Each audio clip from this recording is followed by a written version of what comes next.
안녕하세요. 하나님의 말씀을 배달합니다. 요교교회 박연성 목사입니다. 오늘 묵상할 본문은 사도행전 7장 1절에서 16절까지의 말씀인데요. 제가 1절에서 4절까지 봉독하고 함께 묵상하도록 하겠습니다. 대제사장이 이르되 이것이 사실이냐? 스데반이 이르되 여러분 부형들이여 들으소서. 우리 조상 아브라함이 하란에 있기 전 메소포다미아에 있을 때에 영광의 하나님이 그에게 보여 이르시되 내 고향과 친척을 떠나 내가 내게 보일 땅으로 가라 하시니 아브라함이 갈대아 사람의 땅을 떠나 하란에 거하다가 그의 아버지가 죽음에 하나님이 그를 거기서 너희 지금 사는 이 땅으로 옮기셨느니라. 오늘 말씀은 스데반이 성전과 율법을 모독했다는 죄목으로 공회에 끌려온 장면입니다. 스데반은 7집사 중 한 명으로 은혜와 권능이 충만해서 큰 기사와 표적을 많이 행했는데요. 당시 많은 사람들이 그와 더불어 논쟁할 때에 스데반의 지혜에 능히 당하지 못하게 되자 대적자들은 그가 모세와 하나님을 모독했다고, 성전을 모독했다고 누명을 씌웠습니다. 바로 전장 6장 14절에는 이렇게 기록되어 있습니다. 그의 말에, 스데반의 말에 이 나사렛 예수가 이곳을 헐고 또 모세가 우리에게 정하여 준 규례를 고치겠다 함을 우리가 들었다. 이전 예수님 때도 그랬듯이 사람들은 스데반을 잡아들이기 위해서 그렇게 거짓 증언을 했습니다. 오늘 말씀이죠. 1절 대제사장이 묻습니다. 사람들이 말하는 것이 사실이냐? 그러니까 네가 진짜 유대인으로서 율법과 성전을 모독했냐는 말입니다.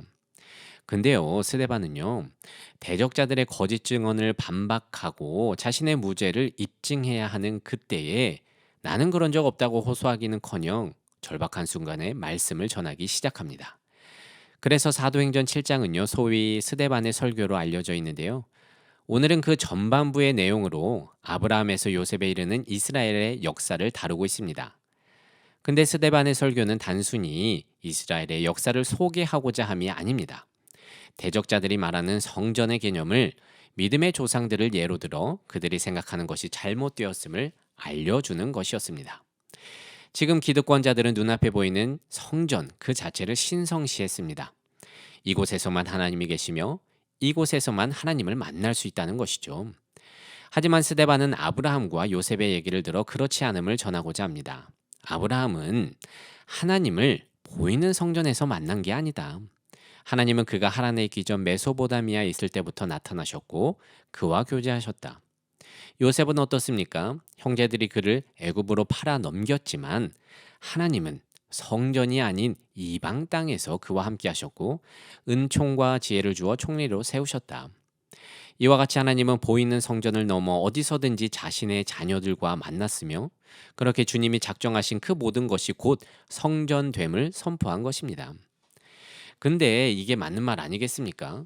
하나님이 과연 인간의 손으로 만든 성전에만 갇혀 있겠습니까?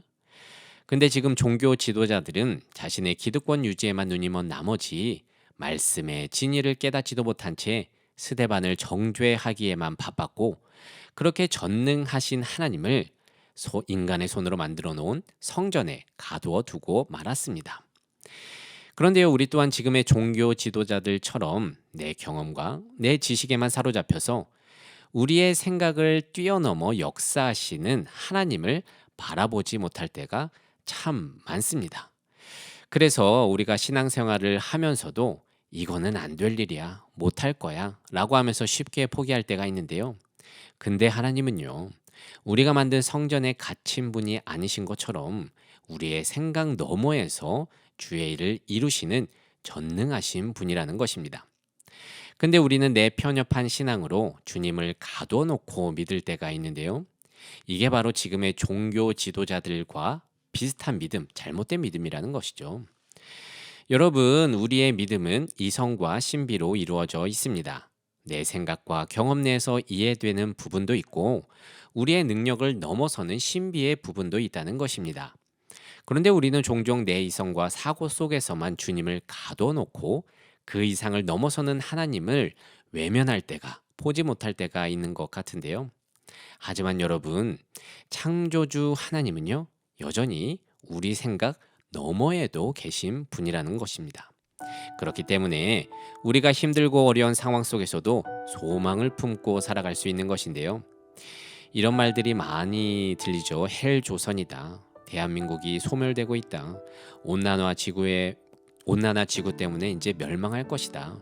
이런 부정적인 이야기가 많이 들리는 상황 속에서도 우리는 믿음으로 지금을 버틸 수가 있고요. 주가 행하실 일을 기대하고 소망할 수 있다는 것입니다. 부디 전능하신 저 성전 너머에 계신 하나님을 바라보는 믿는 자들 되기를 원합니다. 그래서 지금에 좌절하지 마시고 메소포타미아에서 아브라함을 만나 주신 하나님처럼 애굽에서 요셉과 동행하신 하나님처럼 그 하나님을 믿음으로 주님의 하실 일을 기대하며 나아가는 우리 모든 요셉 청년부 되시기를 진심으로 소망합니다. 오늘의 말씀을 묵상하며 내 삶에 적용하기를 원합니다. 첫 번째, 종교 지도자들처럼 나 역시도 하나님에 대해 편협하게 생각하는 부분이 있습니까? 나의 신앙을 돌아보며 저 성전 너머에 계신 하나님을 바라보는 믿음 달라고 기도해 봅시다.